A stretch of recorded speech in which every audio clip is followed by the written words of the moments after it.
నమస్తే అమ్మా. ప్రస్తుతానికి తెలంగాణలో రెండు పార్టీలు పోటీ పడుతున్నాయి. బీజేపీ అయితే కౌంట్లెస్ అసలు. సో జాగృతి నుంచి కవిత గారు నెక్స్ట్ వచ్చే ఎలక్షన్స్ లో నేను కూడా ఉన్నానని చెప్పేసి ముందుకు వస్తున్నారు.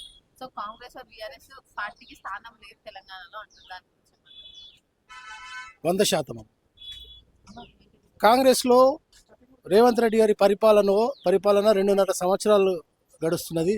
ఇంతవరకు జాబ్ క్యాలెండర్ అనేది ఇష్యూ చేయలేదు. గ్రూప్ 1 ఎగ్జామ్స్ అనేది రాలేదు. ఫీజు రియంబర్స్మెంట్ అనేది లేకుండా పోయింది. 2021లో ఫీజు రియంబర్స్మెంట్ వచ్చింది. మధ్యలో ఒకసారి బట్టి విక్రమార్క గారు 600 కోట్లు రిలీజ్ చేశారు. 1200 కోట్లలో 600 కోట్లు రిలీజ్ చేసి ఇంకా 600 కోట్లు 3 నెలల్లో మళ్ళీ రిలీజ్ చేస్తా అన్నాడు. ఇంతవరకు ఫీజు రియంబర్స్మెంట్ అనేది లేకుండా పోయింది. ఆ తర్వాత ఈ 600 కోట్లు 3 నెలల్లో చేస్తానని ఇంతవరకు చేయలేదు. మరి ఆ ఫీజు రియంబర్స్మెంట్ వస్తేనే కానీ విద్యార్థులు, పీజీ విద్యార్థులు, గ్రాడ్యుయేట్ విద్యార్థులు, ఇంటర్ విద్యార్థులకు ఎంతో ఇబ్బందులు పడుతున్నారు. ఆ సర్టిఫికెట్స్ అనేది అక్కడే ఉండిపోయినాయి. మరి పాలకులు ఎందుకు ఈ ఫీజు రియంబర్స్మెంట్ ఇవ్వట్లేదు? 3 నెలల తర్వాత ఇస్తా అన్న రేవంత్ రెడ్డి గారు, బట్టి విక్రమార్క గారు మరి ఇంతవరకు ఇవ్వలేదు. దీనికి కారణం ఏంటి అని ఈ జాగృతి నుండి నేను అడగడం జరుగుతుందమ్మా. ఇంకోటి ఏంటంటే ఇప్పుడు అసెంబ్లీ సమావేశాలు జరుగుతున్నాయి, పోస్ట్ పోన్ చేశాడు. ఢిల్లీకి వెళ్లే పని మీదనే అసెంబ్లీని పోస్ట్ పోన్ చేశారని చెప్పేసి అంటున్నారు. దాని గురించి కట్ ఆఫ్ రేవంత్ రెడ్డి ఢిల్లీకి వెళ్ళడానికి అసెంబ్లీని పోస్ట్ పోన్ చేశాడు. బీఆర్ఎస్ ఏమంటుందంటే ప్రజల సమస్య గురించి మాట్లాడడానికి సమయం లేదా గవర్నమెంట్ కి, ఢిల్లీకి ఎందుకు వెళ్ళాలి, ప్రజల సమస్య గురించి వచ్చి రాత్రి 12 గంటల వరకు అసెంబ్లీస్ పెట్టొచ్చు కదా అని వాళ్ళు అంటున్నారు. సో వాళ్ళే అలా అంటున్నారు. మీరు పబ్లిక్ ని డైవర్ట్ చేస్తున్నారు, పథకాల గురించి బడ్జెట్ విషయం మాట్లాడుకున్నట్టు మీరు మాట్లాడుతున్నారు. ముఖ్యమంత్రి గారు రాహుల్ గాంధీపై ఉన్నంత శ్రద్ధ, సోనియా గాంధీపై ఉన్నంత శ్రద్ధ, ముడుపులు తీసుకెళ్లి రాహుల్ గాంధీకి ఉండడంలో ఉన్నంత శ్రద్ధ మరి ఇక్కడ పరిపాలన చేయడం అనేది శ్రద్ధ లేకుండా పోతున్నది. ఇంకోటి ఏంటంటే బడ్జెట్ విషయంలో ఏదైతే పథకాలు ఇస్తానన్నాడో ఆ పథకాలు అమలు చేయకుండా డబ్బులు అనేది మరి గాంధీ స్టాచ్యూ దిక్కు మరలిస్తానన్నట్టు తెలుస్తుంది. దాని గురించి గాంధీ స్టాచ్యూ దిక్కు మరలించడం, నిధులు మరలించడం కంటే ఇక్కడ పాలకులు ఏదైతే ఫీజు రియంబర్స్మెంట్ లేదో వాళ్ళకి ఇవ్వండి, విద్యార్థులకు ఫీజు రియంబర్స్మెంట్ ఇవ్వండి, అదేవిధంగా జాబ్ క్యాలెండర్ రిలీజ్ చేయండి. ఉద్యోగాలు లేకుండా పోతున్నారండి, ఏజ్ పెరిగిపోతున్నది, ఉద్యోగాలు ఇవ్వండి, తులం బంగారం ఇవ్వండి, మహిళలకు 2500 పెన్షన్ ఇస్తా అన్నారు, ఇంతవరకు ఇవ్వలేదు. గర్భిణీలకు కావాల్సిన కిట్ ఇస్తా అన్నారు, వాళ్ళకి సంబంధించి అది ఇవ్వలేదు. వైద్యంలో ఎన్నో ఇబ్బందులు పడుతున్నారు, మందులు అవన్నీ లేక ప్రభుత్వ హాస్పిటళ్లలో ఇబ్బందులు పడుతున్నారు, వాటి మీద శ్రద్ధ లేదు ముఖ్యమంత్రి గారికి. కొన్ని డివిజన్లలో, కొన్ని మండలాలలో ఇంతవరకు ప్రభుత్వ హాస్పిటల్ అనేది లేకుండా పోయిందండి, వాటి మీద శ్రద్ధ లేదు ముఖ్యమంత్రి గారికి. మరి ఎంతసేపు ఈ రాహుల్ గాంధీ దగ్గర పోవాలా, సోనియమ్మ దగ్గరికి పోవాలా, రాహుల్ గాంధీ దగ్గర పోవాలా, రాహుల్ గాంధీకి వారికి ముడుపులు అప్పచెప్పాలా, వాళ్ళ కుటుంబ సంబంధించిన అన్నదమ్ములు ఎంతమంది అయితే ఉన్నారో వాళ్ళ లావాదేవీలు నడిపించాలా, ముడుపులు తీసుకోవాలా, దీనిపైన ఉన్నంత శ్రద్ధ మరి పరిపాలనపై ఎందుకు లేదని నేను తెలంగాణ జాగృతి నుండి అడుగుతున్నానండి. నమస్తే అమ్మ. ప్రస్తుతానికి తెలంగాణలో 3 పార్టీలు పోటీ పడుతున్నాయి. సో అందులోనూ జాగృతిలో కవిత గారు నేనున్నాను అని చెప్పేసి వస్తున్నారు. సో కవిత గారిని తెలంగాణ పబ్లిక్ ఎందుకు యాక్సెప్ట్ చేయాలి? ఎందుకు యాక్సెప్ట్ చేయాలంటే తెలంగాణ ఉద్యమ పార్టీ అనుకొని తెలంగాణ రాష్ట్ర సమితి, మన తెలంగాణ కావాలని కొట్లాడి తెచ్చుకున్న తెలంగాణ భారత రాష్ట్ర సమితిగా ఉన్నది. ఇప్పుడు అది కూడా తెలంగాణ రాష్ట్ర సమితి నుంచి భారత పోయింది, నేషనల్ పార్టీలు అయిపోయినాయి అన్నీ. ఏంటంటే ఇక్కడున్న అన్ని నేషనల్ పార్టీస్ని ఒక ప్రాంతీయ శక్తిగా, ఎందుకంటే 14 ఏళ్ళు ఉద్యమం చేసి తెచ్చుకున్న పార్టీలో ఇంకా అనేక సమస్యలు ఉండగా ఈ కాంగ్రెస్ వచ్చినాక మొత్తమే కుంటుపడిపోయింది. దానికి కంపల్సరీ ఈ నేషనల్ పార్టీలు కాదు, ఒక తెలంగాణ ప్రజలకు అనుగుణంగా రేపు తెలంగాణలో ఆమె మీదనే కన్నపిట్ట మీద కుట్రలు చేసిరైతే ఏదైతుందో అవన్నీ ఛేదించుకొని ఏ రోజైతే మా కవితకు కడిగిన ముత్యం లెక్క వచ్చిందో, ఇలాంటి నాకే ఇన్ని కష్టాలు వచ్చినా ఇంకా మామూలు ప్రజలకు ఎట్లనో తెలంగాణ ఆడబిడ్డలు కానీ, మహిళలు కానీ, యువకులు కానీ ఉంటుంది. కంపల్సరీ ఒక ప్రాంతీయ శక్తి ఉండాలి, ఒక ప్రాంతీయ పార్టీ ఉండాలి అన్న ఉద్దేశంతో తెలంగాణ జాగృతి పార్టీగా అవతరించబోతుంది. ప్రాంతీయ పార్టీ అని చెప్తున్నారు, మరి ఆల్రెడీ బీఆర్ఎస్ ప్రాంతీయ పార్టీ అని చెప్పేసి స్థాపించింది తెలంగాణని. సో మళ్ళీ గెలిచిన తర్వాత నెక్స్ట్ స్టేట్ నేషనల్ వెళ్ళింది. సో దాని మరి జాగృతి నుంచి జాగృతి వెళ్ళదు, ఎందుకంటే తెలంగాణ అస్తిత్వం కోసం పోరాడే పార్టీ, తెలంగాణ కోసమే ఆమె అమెరికా నుంచి వచ్చి ఉద్యమం చేసిన బిడ్డ కనుక కంపల్సరీ తెలంగాణ కోసమే, తెలంగాణ ఒక రాష్ట్రంలో ఒక ప్రాంతీయ పార్టీ ఉండాలనే ఉద్దేశంతో పార్టీ ఆవిష్కరిస్తుంది. 100% తెలంగాణనే ఉంటుంది, నేషనల్ పార్టీగా ఉండదు, మారదు. ఇంకోటి లాస్ట్ అండి, ఇంకోటి కవిత గారి మీద ప్రతిపక్షం అంటే బీఆర్ఎస్ కానీ కాంగ్రెస్ కానీ ఏమంటుందంటే కేపాల్ పార్టీ ఎలా ఉందో కవిత గారి పార్టీ కూడా అంతే అని మాట్లాడు. వాళ్ళకి మీరు ఏం చెప్తారు?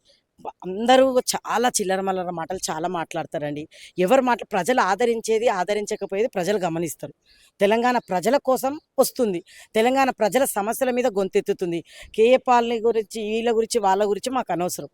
మా ఒక ఆడబిడ్డ ఎన్ని కుట్రలు చేసిరో తెలంగాణ ప్రజలందరికీ తెలుసు. ఒక ఆడబిడ్డ మీద సొంత పార్టీ కూడా కుట్రలు చేసిందో కంపల్సరీ ఆ కుట్రలు ఛేదించుకొని ఇలా ఎన్నో మాటలు అన్నారు. ఇప్పటికీ అదే అంటున్నారు. అయినా సరే నిలదొక్కుని ఆమె ధైర్యంతో నేను ఏ తప్పు చేయలేదు అనే ఉద్దేశంతో తెలంగాణలో కావాలి. ఎందుకంటే అనేక సమస్యలు జనం బాటలో కార్యక్రమంలో వెళ్ళినప్పుడు అనేక సమస్యలు ఆమె దృష్టికి వచ్చినాయి కనుక కంపల్సరీ అరే ఇంత బాధపడుతున్నారు నా తెలంగాణ తెచ్చుకున్న తెలంగాణలో నా బిడ్డలు అని చెప్పి కంపల్సరీ తెలంగాణ పార్టీ కావాలనుకుంటుంది. ఎవరితో మాకు సంబంధం లేదండి. మా అక్క మాత్రం కంపల్సరీ తెలంగాణ రాబోయే రోజుల్లో మాత్రం మంచి ప్రజలకు అనుగుణంగా వచ్చే పార్టీ, ప్రజలకు అనుగుణంగా మసులుకుంటుంది. ఓవరాల్ గా తెలంగాణ పబ్లిక్ జాగృతి నుంచి జాగృతిని యాక్సెప్ట్ చేయాలంటే మీరు ఏం చెప్తారు? ఆల్రెడీ ఇప్పటికే చాలా యాక్సెప్ట్ చేసారు. అనేక స్వచ్ఛంద కార్యక్రమాలు ఇక్కడ తెలంగాణ కాదు ప్రపంచవ్యాప్తంగా తెలంగాణ జాగృతిని యాక్సెప్ట్ చేసారు. ఎక్కడెక్కడ ఉన్న తెలుగు బిడ్డలందరినీ ఏకం చేసిన ఘనత తెలంగాణ జాగృతికి ఉంది. కంపల్సరీ తెలంగాణ ప్రజలు కూడా యాక్సెప్ట్ చేస్తారని మేము నమ్ముతున్నాం. Thank you.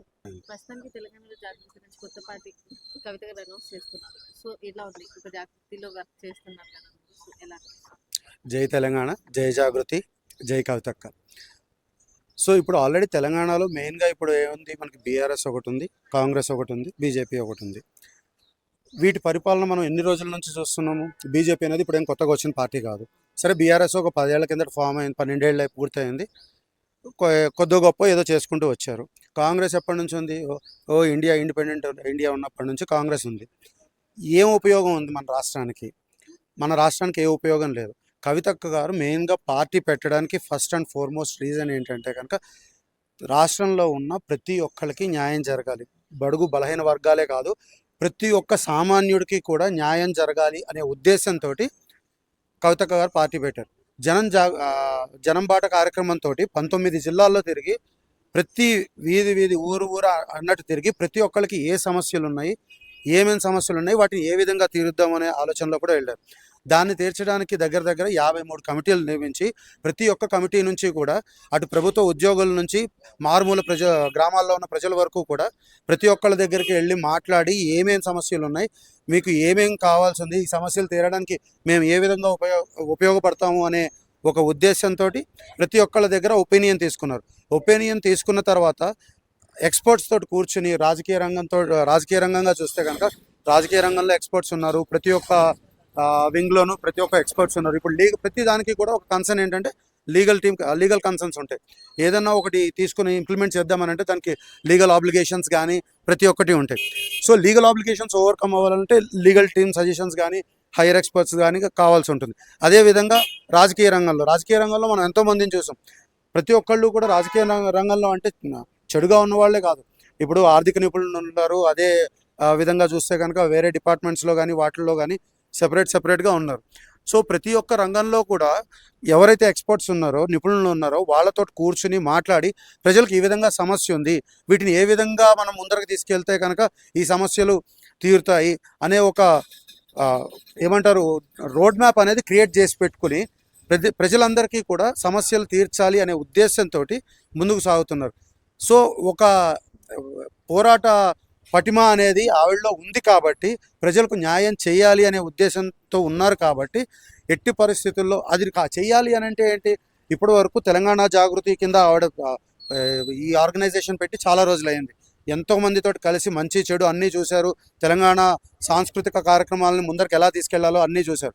అదేవిధంగా ప్రజలకు సహాయం చేయాలంటే ఒక పవర్ కావాలి. ఆ పవర్ ఎప్పుడు వస్తుంది? రాజకీయంగా వచ్చి ఒక పవర్ అనే చేతిలోకి వచ్చినప్పుడు మాత్రమే she has all the power to implement. ఆ ఇంప్లిమెంటేషన్ కావాలి, జనానికి ఉపయోగపడాలి అని అంటే she has to establish a political party. అదే ఉద్దేశంతో ప్రజలందరికీ మంచి చేయాలనే ఆలోచన ఉంది కాబట్టి ఆవిడ పార్టీని పెట్టారు. ఆల్రెడీ మనం మున్సిపల్ ఎలక్షన్స్లో చూసాం, ఏదీ లేకుండానే ఒక ఆల్ ఇండియా ఫార్వర్డ్ బ్లాక్ తోటి కలిసి పోటీ చేస్తేనే మనకి ఎన్ని వాట్స్ వచ్చాయో చూసాం. ఆల్మోస్ట్ బీఆర్ఎస్కి ఒక కంచుకోటలో ఉన్న గద్వాల్లోనే మనకి 10 మున్సిపల్ వార్డ్స్ ఉంటే అందులో 8 మున్సిపల్ వార్డ్స్ని ఏకగ్రీవంగా అన్నట్టు మనోళ్ళు, అది ఏకగ్రీవం కాకపోయినా ఎంత కాంపీట్ చేసినా మనోళ్ళే గెలిచారు. అదేవిధంగా ఇప్పుడు ప్రజల్లోకి వెళ్తున్నాము, ప్రతి ఒక్కళ్ళకి మంచి చెడు ఎక్స్ప్లెయిన్ చేసి మేము ఏ విధంగా చేస్తాము. ఇప్పుడు ప్రతి ఒక్కళ్ళు మేము అది చేస్తాం ఇది చేస్తాం అని చెప్తారు, కానీ ఏ విధంగా చేస్తారో ఎవరన్నా చెప్పారా? లేదు. కానీ కవితక్క ఏ విధంగా చేస్తాము అనేది కూడా ప్రజల్లోకి తీసుకుని వెళ్ళి ప్రజలకు అర్థమయ్యే విధంగా చేసి ఆ ఒక్కదాన్ని ఇంప్లిమెంట్ చేసి చూపించి ఆవిడ ఒక సీఎంగా నిలబడతారని మాకు గట్టి నమ్మకం ఉంది. ఒక లీగల్ టీమ్ మెంబర్స్గా మేము అదే విధంగా పార్టీ అందరూ కూడా ఆవిడకి సపోర్ట్గా ఉన్నారు.